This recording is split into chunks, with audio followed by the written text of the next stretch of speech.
Bahujan Samaj party ने अपने पूर्व घोषित प्रत्याशी सैयद दानिश का टिकट काटकर उनके सगे भाई नदीम अशरफ को बसपा का अधिकृत प्रत्याशी बनाया है।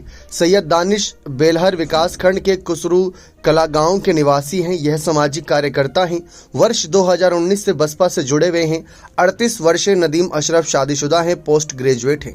पहले मोहम्मद आलम, फिर सैयद दानिश व अब नदीम अशरफ को टिकट देकर बसपा ने सभी को चौंका दिया। नदीम को प्रत्याशी बनाए जाने पर बेलहर क्षेत्र के लोगों ने खुशी जताई है। 2 दिनों से बसपा के पूर्व घोषित प्रत्याशी सैयद दानिश की मतदाता सूची में नाम नहीं होने की चर्चा थी, जिसकी वजह से प्रत्याशी बदलने की चर्चा भी तेज हुई। गुरुवार की सुबह इस पर मुहर लग गई। बसपा ने अपने परंपरागत वोटर के साथ साथ जनपद में बड़ी संख्या में मौजूद अल्पसंख्यक मतों को जोड़ने के उद्देश्य से मुस्लिम प्रत्याशी को उतार दिया।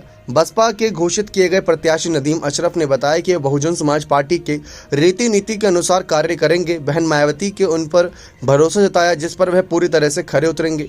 जनता एक साफ सुथरी छवि के प्रत्याशी को चुनाव में जरूर पसंद करेगी। वह बसपा की झोली में संत कबीर नगर की सीट डालने का कार्य करेंगे। ये बात सामने आई है। जी हां, जिस तरीके से बसपा ने प्रत्याशी बदला ये सचमुच चौंकाने वाला था। लेकिन फिलहाल अगर हम संत कबीर नगर सीट के समीकरण की बात करें तो कुछ ना कुछ यहां पर बहुजन समाज पार्टी के लिए है। देखा जाए तो संत कबीर नगर लोकसभा निर्वाचन क्षेत्र बहुत ही दिलचस्प रहा है शुरुआत से ही। लेकिन जिस तरीके से इस कॉन्स्टिट्यूंसी के अंतर्गत आने वाली विधानसभा सीटों की बात करें, यहां पर समाजवादी पार्टी और बीजेपी का अच्छा खासा दबदबा है। इसी के साथ साथ अगर हम पिछले कुछ चुनावी नतीजे देखें तो साल 2009 से अंतर्गत में आई ये सीट कॉन्स्टिट्यूंसी के तौर पर 2009 में बहुजन समाज पार्टी ने इस पर भीष्म शंकर तिवारी को उतारकर जीत दर्ज करी थी।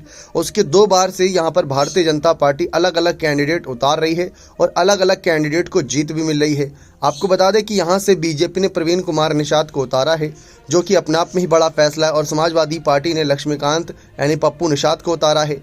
बीएसपी के द्वारा बदले गए प्रत्याशी से चर्चा बनी हुई है। 2019 के चुनाव में यह सीट सपा बसपा गठबंधन में बीएसपी के पास थी, जहां से भीष्म शंकर तिवारी को ही उतारा गया था। तब भीष्म शंकर तिवारी सिर्फ 35,000 वोटों से ही हारे थे। तो एक उम्मीद की किरण है कि यहां पर बहुजन समाज पार्टी वापसी कर सकती है।